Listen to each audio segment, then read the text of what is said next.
जय श्री राम साथियों, मैं पवन मलिक, आप सभी का स्वागत है। आज हम बात करेंगे एक बहुत ही इंपॉर्टेंट टॉपिक पे। आज हम बात करेंगे किसान कोटा आबादी प्लॉट के बारे में। काफी लोग इसको लेके कंफ्यूजन में है कि हम खरीद सकते हैं, नहीं खरीद सकते हैं, कहाँ पे हम खरीद सकते हैं, खरीदने का क्या प्रोसेस है।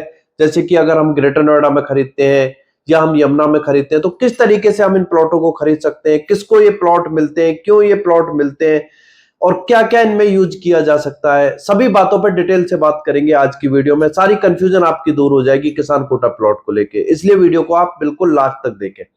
देखिए, जब भी कोई अथॉरिटी जमीन एक्वायर करती है, चाहे वो ग्रेटर नोएडा हो या यमुना अथॉरिटी हो, जब भी किसानों से जमीन अथॉरिटी एक्वायर करती है तो उनको उसके साथ साथ मुआवजा भी देती है, जैसे कि पैसे के रूप में भी देती है, धनराशि के रूप में, और उनको साथ साथ प्लॉट भी दिए जाते हैं जिसमें कि वो अपना रह सके, अपना आगे का कोई गुजारा कर सके।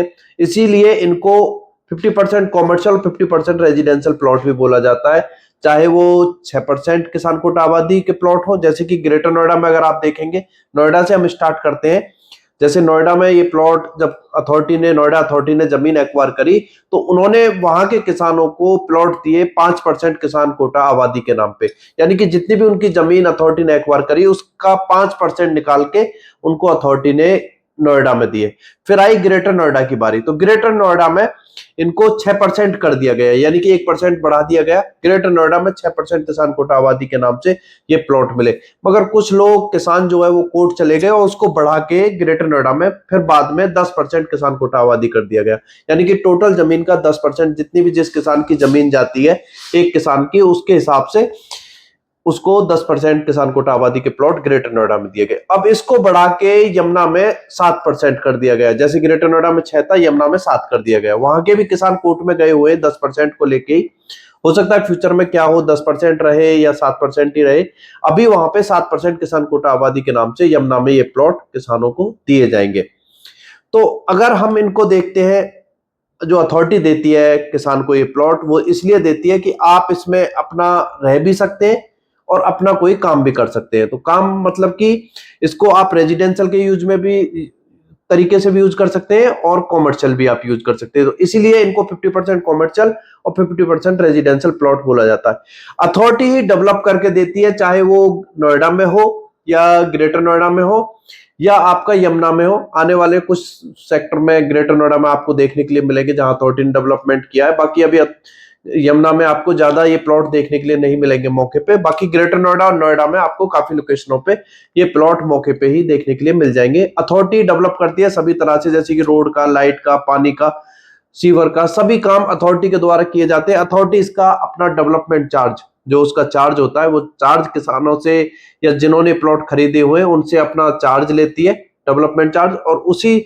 को देखते हुए फिर इनको डेवलप किया जाता है। लोकेशन की अगर इनकी हम बात करें तो ये आपको सेक्टर के आसपास ही देखने के लिए मिलेंगे। जो सेक्टर है, जैसे कि अगर हम ग्रेटर नोएडा की बात कर लें तो ग्रेटर नोएडा में आपका चाई पाई सेक्टर है, उनके आसपास आपको देखने के लिए मिलेंगे, या आपका ईटा बीटा जो सेक्टर है उनके आसपास आपको देखने के लिए मिलेंगे, या इंडस्ट्रियल सेक्टर है जैसे कि आपका इकोटेक 11 हो गया, इकोटेक 5 हो गया, 6 हो गया, जैसे जगह है वहां पे आपका कासना हो गया, लुक्सर हो गया, खानपुर हो गया, सिरसा हो गया, जैतपुर हो गया, जो आपका मेट्रो स्टेशन के पास लोकेशन है। काफी लोकेशन है, मायचा है, रायपुर है। इस तरीके से काफी लोकेशन है जहां ये आपको सेक्टर के आसपास और विलेज के आसपास ये प्लॉट देखने के लिए मिलेंगे, जो किसान कोटा आबादी के प्लॉट है। और यमुना में बात करें तो यमुना में भी आपको, अगर आप मैप चेक करेंगे सेक्टर 18 सेक्टर 20 का, अगर आप मैप देखेंगे तो वहां भी आपको 7% किसान कोटा आबादी के प्लॉट देखने के लिए मिलेंगे। जो सेक्टर 18 में गांव आते हैं वो सेक्टर 18 की पॉकेटों से लगे हुए, जैसे कि 2C पॉकेट, 2B पॉकेट हो गई आपकी, इधर I और J पॉकेट हो गई, इनके पास आपको देखने के लिए मिलेंगे। 1A 1B पॉकेट हो गई, उनके पास आपको देखने के लिए मिलेंगे। 5 पॉकेट के पास देखने के लिए मिलेंगे, H ब्लॉक के पास देखिए, अलग अलग गांवों के जिसके पास भी जो पॉकेट लग रही है उनके पास ये प्लॉट आपको देखने के लिए मिलेंगे। और काफी अच्छे उस पे इनको डेवलप भी किया जाता है अथॉरिटी के द्वारा, ऐसे नहीं है, अच्छी रोड वगैरह उस तरीके से डेवलप किया जाता है। अगर रेट की बात करें, आप नोएडा में आज के टाइम पे देखें तो आपको 1,50,000 रुपए मीटर से लेके और 2,50,000 रुपए मीटर तक भी इनके रेट देखने के लिए मिले, क्योंकि इनमें कॉमर्शियल जो आ जाता है कि आप इनमें 50% कॉमर्शियल भी कर सकते हैं, और काफी जगह पे तो 100% ही कॉमर्शियल सा हो जाता है। तो उस हिसाब को देखते हुए इनमें काफी इनकी डिमांड हो जाती है। अगर ग्रेटर नोएडा में भी देखें तो जैसे कि आपका डिपो मेट्रो स्टेशन है, उसके पास जैतपुर की लोकेशन लगी हुई है, काफी चर्चा में वो लोकेशन है। पास में ही मेट्रो स्टेशन है और एक अच्छी लोकेशन है। और अगर इधर आप जाए इंडस्ट्रियल एरिया में, जैसे कासना हो गया, लुक्सर हो गया, आपका खानपुर हो गया, ये भी एक अच्छी लोकेशन मानी जाती है। तो काफी अच्छी अच्छी लोकेशन पे ये प्लॉट देखने के लिए मिलते हैं और वहां इनमें कॉमर्शियल वर्क जो है बहुत अच्छे तरीके से किया जा सकता है। इसीलिए जो लोग इनके बारे में जानते हैं वो इनको काफी परचेज भी करते हैं। तो अगर इनको जैसे कोई भी अगर परचेज करना चाहे तो किस तरीके से कर सकते हैं। बाकी जैसे काफी लोगों को कंफ्यूजन रहता है कि किसानों को ये प्लॉट अलॉट होते हैं, तो क्या कोई भी इनको प्लॉटों को खरीद सकता है? जी हाँ, सेम जैसे आप अथॉरिटी का प्लॉट खरीदते हैं, अथॉरिटी का जैसे ग्रेटर नोएडा में कोई भी प्लॉट है आप वो खरीदने जाते हैं तो पहले उसमें ट्रांसफर होता है अथॉरिटी में, उसके बाद उसमें रजिस्ट्री होती है रजिस्ट्रार ऑफिस में। इसी तरीके से सेम इसका प्रोसेस है, पहले इसमें ट्रांसफर होगा और उसके बाद रजिस्ट्री होगी। किसान अपना रजिस्ट्री होने के बाद कभी भी इस प्लॉट को सेल कर सकता है, किसी तरह का कोई इशू नहीं है। पहली रजिस्ट्री जो होगी वो किसान के नाम पे ही होगी, उसके बाद वो फिर आगे ट्रांसफर पे और रजिस्ट्री पे सेल कर सकते हैं। तो ग्रेटर नोएडा, नोएडा में इसको ट्रांसफर और रजिस्ट्री पे खरीदा बेचा जा रहा है, क्योंकि ये प्लॉट वहां पे मौके पे लग चुके हैं। क्योंकि एक प्लॉट की रजिस्ट्री अलॉटी के नाम तभी होती है जब प्लॉट का लीज प्लान तैयार हो गया हो, तब प्लॉट मौके पे लग गया हो, यानी कि वहां पे प्रॉपर डेवलपमेंट हो गया हो, तभी उस प्लॉट को आगे ट्रांसफर और रजिस्ट्री पे सेल किया जा सकता है। ये सभी चीजें आपको नोएडा और ग्रेटर नोएडा में देखने के लिए मिलेंगी। ग्रेटर नोएडा में भी अगर रेट की हम बात करें तो 60,000 रुपए मीटर से लेके लाख रुपए मीटर के आसपास आपको ये प्लॉट देखने के लिए मिलेंगे। अलग अलग लोकेशन है, जहां जहां जिस तरह की लोकेशन है उसी हिसाब का आपको रेट देखने के लिए मिलेगा। रोड के साइज पे भी डिपेंड करता है, लोकेशन पे भी डिपेंड करता है, कितना डेवलपमेंट है उस पे, सभी पे ये प्राइस जो है डिपेंड करते हैं। तो इस तरीके से आपको ग्रेटर नोएडा में देखने के लिए मिलेंगे। हम बात करेंगे मेन जो है वो यमुना एक्सप्रेसवे की। यमुना में मोस्टली जगह पे खाली आपको सेक्टर 25 में कुछ प्लॉट लगे हुए देखने के लिए मिलेंगे।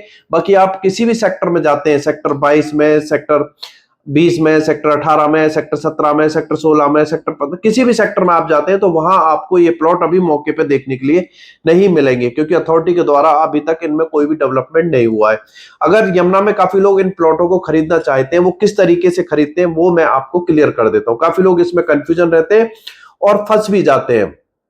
फर्स्ट किस तरीके से जाते हैं, एक छोटी सी बात मैं यहाँ पे ऐड कर दूं कि ये प्लॉट जो है ये उन्हीं को अलॉट होते हैं, यानी कि उन्हीं को दिए जाते हैं यमुना अथॉरिटी के द्वारा, जो वहां के पुश्तैनी लोग हैं। जैसे यमुना के जो पुश्तैनी लोग हैं उन्हीं को ये प्लॉट मिलेंगे। ग्रेटर नोएडा के जो पुश्तैनी लोग हैं, जब जमीन अथॉरिटी एक्वायर करती है तो उन्हीं को देती है। कई बार इन्वेस्टमेंट के हिसाब से लोग यहाँ पे आके जमीनें खरीद लेते हैं, जैसे किसी ने दिल्ली से, किसी ने गुरुग्राम से, किसी ने पंजाब से, किसी ने हरियाणा से, किसी ने जिस भी लोकेशन पे उनको जब पता चलता है कि ये एरिया डेवलप होगा तो वो वहां के एग्रीकल्चर जमीन खरीद लेते हैं।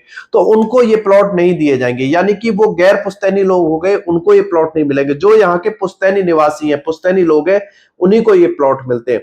तो काफी लोग कई बार इसमें फंस जाते हैं। देखिए, आपका अगर प्लॉट की रजिस्ट्री हो गई है जैसे कि ग्रेटर नोएडा, नोएडा में, तो यहाँ आप ट्रांसफर पे, रजिस्ट्री पे खरीद सकते हैं। उसमें पुश्तैनी गैर पुश्तैनी का कोई इशू नहीं है। वो आपको क्लियर पता चल गया कि अलॉटी के नाम पे रजिस्ट्री है तो उनको प्लॉट मिला हुआ है, तो उसमें कोई इशू। अगर आप यमुना में जाते हैं, क्योंकि यमुना काफी डिमांडिंग में, काफी लोग वहां प्रॉपर्टी खरीदना चाहते हैं, तो कई बार लोग फंस जाते हैं इन सभी चीजों में, सस्ते के चक्कर में आके थोड़ा सा उन वहां पे आपको देखना, वहां पे पहले आपको देखना है कि ये आदमी जिसका आप प्लॉट खरीद रहे हैं वो वहीं का मूल निवासी है या नहीं है। ये आपको बहुत अच्छे तरीके से देखना है, क्योंकि हो सकता है फ्यूचर में उसको प्लॉट मिले ही ना। काफी यहाँ पे चालबाजी चलती है, जो लोग सेल करते हैं प्लॉट, ये सब चीजें आपको बहुत अच्छे से देखनी है। कहीं आप ऐसा ना हो कि गैर पुश्तैनी प्लॉट खरीद ले। काफी लोगों के हमें कॉल आते हैं, मैसेज आते हैं कि आप हमारा ये चेक करके बताइए, तो पता चलता है कि उन्होंने गैर पुश्तैनी प्लॉट जो है वो खरीदा हुआ है, और बेचने के बाद ना तो आप डीलर का कुछ कर सकते हैं, कौन कहाँ है, किस तरीके से है। तो ये सब चीजें आपको देखनी होगी। सबसे पहले आपको गैर पुश्तैनी पुश्तैनी देखना होगा। क्या प्लॉट पहले अभी जो यमुना में ये सेल किए जा रहे हैं वो एग्रीमेंट पे, क्योंकि वहां अभी रजिस्ट्री नहीं है, ट्रांसफर नहीं है, क्योंकि प्लॉट मौके पे नहीं है, तो इसलिए लोग वहां पे खरीद रहे हैं। तो आज के टाइम पे ये एग्रीमेंट और आपका वसीयत और GPA, general power of attorney, इन तीनों चीजों पे रजिस्ट्रार ऑफिस में ये होती है। इन पे ये प्लॉट काफी तेजी से खरीदे और बेचे जा रहे हैं। तो वहां पे आपको सबसे पहले देखना है कि किसान पुश्तैनी है या गैर पुश्तैनी है, उसका पता करना है। आपको खाली आधार कार्ड इन पे नहीं जाना है, कई बार एड्रेस इनमें चेंज हो जाते हैं। आपको जो नक्शा 11 एक पेपर होता है, नक्शा 11 जो अथॉरिटी से दिया जाता है, जिनकी जमीन गई हुई है वो सभी को मिलते हैं। काफी उसमें कंफ्यूजन मत हो जाना कि ये तो इनको नक्शा 11 मिला हुआ है, हो सकता है कि ये यहाँ के निवासी पुश्तैनी आदमी है। नक्शा 11 सभी को मिलता है, जिसकी भी जमीन गई है उसको नक्शा 11 मिलेगा। तो आप उसको पता उसमें नहीं लगेगा। उसमें नीचे आप अगर चेक करेंगे निवासी ग्राम अगर लिखा हुआ है तो वो पुश्तैनी लोग है। फिर भी आप उसको चेक करा सकते हैं अथॉरिटी में, या आप हमें भी भेजना चाहें तो हमें भी भेज के चेक वो करा सकते हैं।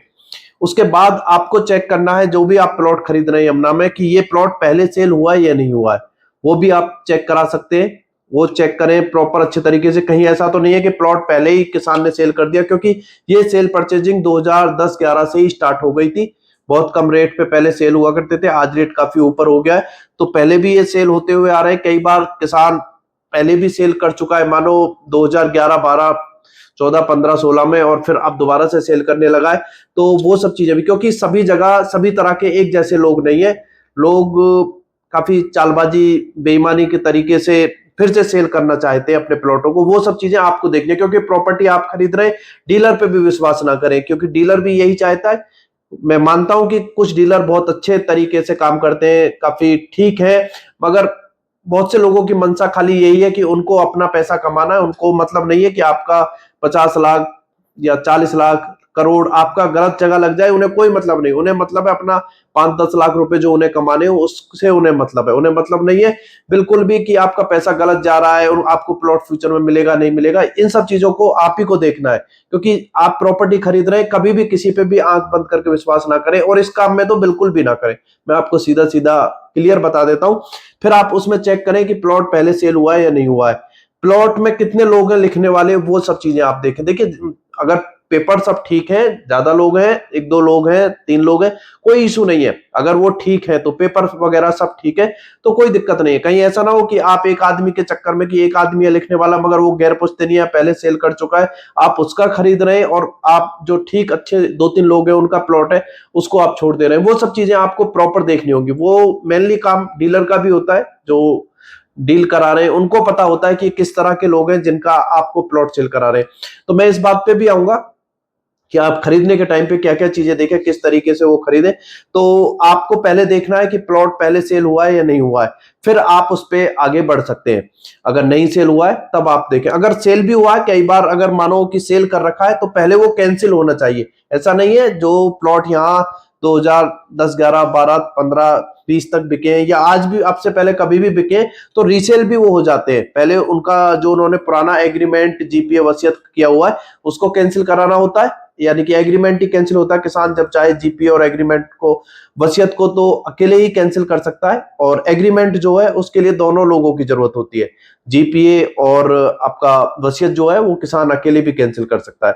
तो एग्रीमेंट के लिए दोनों पार्टियां उस टाइम पे वहां होंगी, तो वो कैंसिल होने के बाद फिर से उसको सेल कराया जा सकता है, कोई इशू नहीं है। अगर प्रॉपर सब काम हो रहे हैं, पहले कैंसिल हो रहा है उसके बाद सेल हो रहा है, तो आप खरीद सकते हैं। और ये अच्छी बात भी है कि पहले जिसने खरीदा होगा उसने अच्छे से जांच पड़ताल करके प्लॉट खरीदा है, उसने भी अपनी जांच पड़ताल करी है, फिर आप भी करें तो उसको खरीद सकते हैं। अगर कैंसिल होके सब प्रॉपर काम हो रहे हैं, तो बिना कैंसिल के अगर आप लिखवा लेते हैं पहले रीसेल हुए को, तो हो सकता है कि आपको कुछ नहीं मिलेगा, जिसके नाम पे पहले लिखा हुआ है उसी को प्लॉट मिले। तो इन सब चीजों का आपको ध्यान रखना है। हाँ, अगर आप ये प्लॉट खरीदना चाहते हैं, अब इस बात पे आ जाते हैं, तो आपको सबसे पहले ध्यान देना है कि आपके यहाँ पे कोई अगर यार रिश्तेदारी या इस तरीके से जान पहचान के लोग मिल जाए, उनका प्लॉट आपको मिल जाए तो सबसे बढ़िया, वेल एंड गुड है, तब आप वो प्लॉट खरीद सकते हैं। क्योंकि जो रिश्तेदारी का एक कनेक्शन होता है, यारी दोस्ती का कनेक्शन होता है, अच्छा कनेक्शन होता है, तो उसमें कई बार गड़बड़ होने की चीजों में वो गुंजाइश जो है वो काफी कम हो जाती है। तो आप उस तरीके से देख सकते हैं। या फिर आप ये प्लॉट खरीदें तो जो बहुत ही विश्वसनीय आपके डीलर हैं, जिनके साथ आप पहले डील कर चुके हैं, कभी फ्यूचर में पुराने टाइम में अगर आप डील कर चुके हैं उनके साथ, तो आप फिर उनके साथ जा सकते हैं। आपको ये बहुत अच्छे तरीके से देखना है, क्योंकि आंख बंद करके किसी पे भी विश्वास नहीं करना है, क्योंकि आप पैसा आपका लग रहा है तो आपको सारी चीजें देखनी है। और सबसे मेन जो है वो एक बात का आप जरूर ध्यान रखें, जो भी आप प्लॉट खरीदें यहाँ पे, देखिए आप किसी और तरह का प्लॉट खरीदते हैं, अथॉरिटी के प्लॉट खरीदते हैं, किसी टाउनशिप में प्लॉट खरीदते हैं, वो किसी के साथ भी आप किसी भी डीलर के साथ जाके वो खरीद सकते हैं। मगर आप अगर किसान कोटा में जा रहे हैं, मेनली यमुना में जहां अभी रजिस्ट्री नहीं हो रही है, तो आप देखें कि लोकल आदमी वहां पे होना बहुत जरूरी है, लोकल मजबूत आदमी होना बहुत जरूरी है, डीलर है या लोकल वहां का आदमी है वो होना बहुत जरूरी है, क्योंकि उसका थोड़ा प्रभाव होता है गांव में, उसकी बात को थोड़ा माना जाता है। चार लोग होते हैं तो कहे जाता है, वो चार लोगों में कह भी सकता है, तो बेइज्जती उसका, इन चीजों का सबका डर होता है। तो लोकल आदमी को जरूर आप इन्वॉल्व रखें, यानी कि डीलर भी देखें तो वो लोकल आप देखें, जिसको एक तो पता हो कि थोड़ा अनुमान लग जाता है कि ये किस तरह के लोग हैं, पुराना इनका किस तरीके का नेचर था, आज ये किस तरीके के हैं, कल को ये प्लॉट अगर जैसे कि रजिस्ट्री होगी तो रजिस्ट्री के लिए जाएंगे नहीं जाएंगे, वो सब चीजें आप उसको पता होती हैं, वो जानता है कि किस तरीके से। तो थोड़ा कोशिश करें कि लोकल आदमी के साथ ही आप डील करें, लोकल डीलर हो तभी आप ये डील करें, नहीं तो आपका पैसा कई बार फंस भी सकता है। कई बार दिक्कतें आई हैं, हमारे सामने भी आई हैं, हमने देखा है कि इस तरह की दिक्कतें आती हैं, तो उनमें लोकल आदमी जो है वो ही निकाल सकता है। तो उस चीज का आपको अच्छे से ध्यान रखना है। डॉक्यूमेंट्स वगैरह मैंने आपको बता ही दिए, इसमें आपको नक्शा 11 है वो आपको डॉक्यूमेंट्स देखना है, आधार कार्ड पैन कार्ड उनके चेक करने हैं, सर्च रिपोर्ट वगैरह आपको चेक करनी है, रजिस्ट्रार ऑफिस से आप निकलवा सकते हैं पहले सेल हुआ नहीं हुआ है। और अगर उसका कोई और पेपर, अभी देखिए अलॉटमेंट लेटर तो वहां जारी हुए नहीं है, तो और तो कोई ऐसा मजबूत पेपर है नहीं, यही डॉक्यूमेंट्स आपको देखने हैं। बाकी यही जानकारी देनी थी किसान कोटे के बारे में। कोई जानकारी मुझसे छूट गई है या आप जानना चाहते तो उसके लिए आप हमें कॉल कर सकते हैं, दिए हुए नंबरों पे जानकारी ले सकते हैं। और कोई भी आपको प्लॉट आपने परचेज किया हुआ या परचेज करने की सोच रहे हैं, चेक कराना चाहते हैं, तो आप हमें भेज के व्हाट्सएप पे उसको चेक भी करा सकते हैं, पूरी प्रॉपर आपको जानकारी दी जाएगी। तो आज की वीडियो में इतना ही। वीडियो आपको अच्छी लगी हो तो वीडियो को लाइक करें और ज्यादा से ज्यादा शेयर करें, उन लोगों के पास शेयर करें जो इन्वेस्ट करना चाहते हैं, यहाँ पे प्लॉट खरीदना चाहते हैं, क्योंकि आज के टाइम पे रेट काफी कम है यमुना में, और इन्हीं के रेट आप देखेंगे तो ग्रेटर नोएडा में आपको लाख रुपए मीटर, 90,000 70,000 रुपए मीटर के आसपास देखने के लिए मिलेंगे। नोएडा में जाते हैं तो 1,50,000 से लेके 3 लाख रुपए के आसपास तक भी रेट आपको देखने के लिए मिल जाएंगे, जो 5% किसान कोटा आबादी के नाम पे है। तो काफी अच्छे प्लॉट है, अथॉरिटी डेवलप करती है और कम रेट में चीजें मिल जाती है, तो काफी लोग का इस पे रुझान रहता है, परचेज करना चाहते हैं। तो आज की वीडियो में इतना ही। वीडियो अच्छी लगी हो तो वीडियो को लाइक करें, ज्यादा से ज्यादा शेयर करें, उन लोगों के पास शेयर करें जो ये प्लॉट खरीदने की सोच रहे हैं या इन्वेस्ट करना चाहते हैं, उनके पास आप हमारी वीडियो को शेयर कर सकते हैं। चैनल पे पहली बार आए, चैनल को जरूर सब्सक्राइब करें, और वीडियो को लास्ट तक देखने के लिए आपका बहुत बहुत धन्यवाद। नमस्कार जी।